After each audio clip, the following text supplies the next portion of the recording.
Et sanctions en cascade pour le Mali. Après l'annonce par la compagnie aérienne Air France hier de la suspension de ses liaisons avec le pays, les ministres de la diplomatie et de la défense européens se retrouvent aujourd'hui et demain à Brest.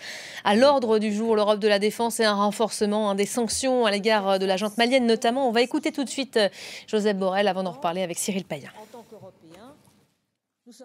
Malgré tous les avertissements qu'on a faits aux autorités maliennes, nous voyons aucun signe de progrès du côté de ces autorités. Pour l'instant, nos missions de formation et de conseil aux forces armées et aux forces de sécurité intérieure maliennes vont continuer, mais on a déjà suspendu l'aide budgétaire. On n'a pas suspendu l'aide au peuple malien à travers le programme d'aide au développement, mais l'aide budgétaire aux autorités maliennes n'a pas été déboursée à partir du moment où on a connu que les élections n'allaient pas avoir lieu. Donc, c'est des mesures concrètes qui ont déjà été prises. Voilà, Cyril Payen en parlait tout à l'heure. L'Europe prête à emboîter le pas à la CEDEAO qui a annoncé des sanctions contre le Mali le week-end dernier. Oui, le Mali qui est plus enclavé que jamais, qui va devoir compter sur ses amis et savoir qui sont ses amis. Oui, c'est un avant-propos en fait en marge de cette réunion informelle des ministres des Affaires étrangères de l'Union européenne qui est présidée, on le rappellera, par la France, qui est dans la ligne de mire du gouvernement de transition malien. Donc certainement, effectivement, l'Union européenne va emboîter le pas à ces sanctions très très dures, presque inédites, qui ont été décidées par la CEDEAO dimanche soir, suite à l'ONU, des mots très durs également des États-Unis et de la France. Donc c'est une demi-surprise, mais on est vraiment dans la surenchère et un pays qui est encore une fois dans une position extrêmement difficile, qui va être à court de liquidité assez rapidement, puisque je rappelle que les frontières avec les voisins sont fermées en vertu de ces sanctions.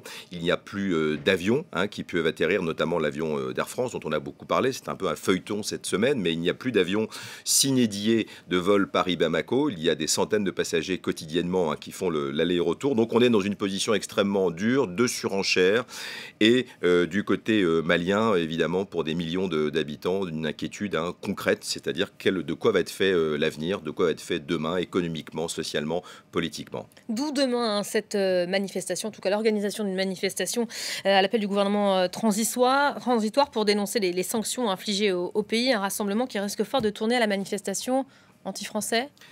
Écoutez, en tout cas, anti-politique française, parce qu'il faut bien différencier. Il n'y a pas encore de problème entre les Maliens et les Français, dont on sait que ces deux peuples sont extrêmement proches.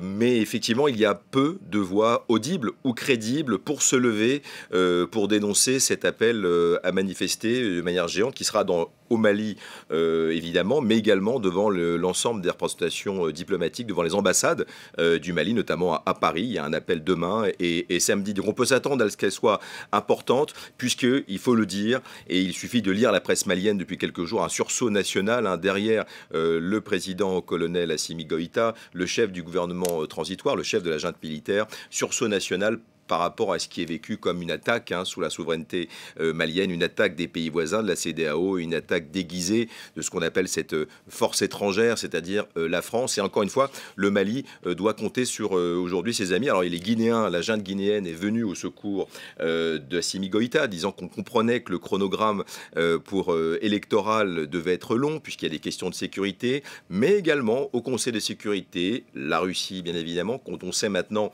est-ce encore un secret de polichinelle à la manœuvre dans cette région du monde et très très à la manœuvre au Mali, qui laisse entendre, comme la Chine, que, évidemment, le colonel Assimi Goïta a du travail à faire avant de proposer un calendrier électoral. Donc on est dans un point de rupture, parce que je rappelle qu'au milieu de tout cela, il y a l'engagement antiterroriste européen, c'est de cela dont il va s'agir aussi à Brest aujourd'hui, français évidemment, puisqu'il y a 5100 soldats français à pied d'œuvre, surtout au Mali. Est-ce que ce n'est pas, finalement, Cyril, le pire scénario pour la France et Emmanuel Macron, évidemment, dans le contexte électoral que l'on connaît, la présidentielle dans 3 mois? Écoutez, on avait le président français à la mi-juin dernier avait acté le repositionnement, le redimensionnement, le changement de stratégie, de paradigme, quels que soient les éléments de langage de cet engagement français à l'extérieur. Je rappelle que c'est la plus grosse opération militaire à l'extérieur, plus de 5000 hommes. elle est datée puisqu'elle a près de 10 ans. Et tout cela devait se faire progressivement et tenter aussi d'européaniser et de sahéliser cet engagement. C'est aussi ça au menu de cette réunion à Brest, et c'est aussi de multilatéraliser cette crise pour que ça ne soit pas réduit à une crise qui soit franco-malienne. Ce sont les propres mots du ministre des Affaires étrangères, Jean-Yves Le Drian, en marge de cette réunion, qui a dit que ça concernait l'Europe, ça concernait les pays du Sahel.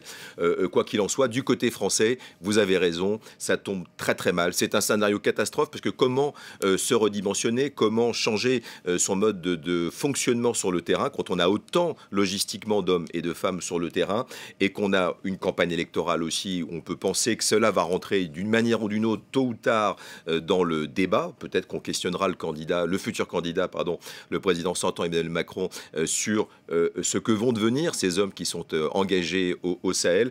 Donc oui, c'est assez compliqué, et ça fait écho, malheureusement, alors qu'on pensait l'éviter, évidemment, au retrait américain de Kaboul. C'était le 31 août dernier, qui s'est passé d'une manière assez chaotique. On est dans un scénario un peu difficile pour ce redimensionnement français au Sahel.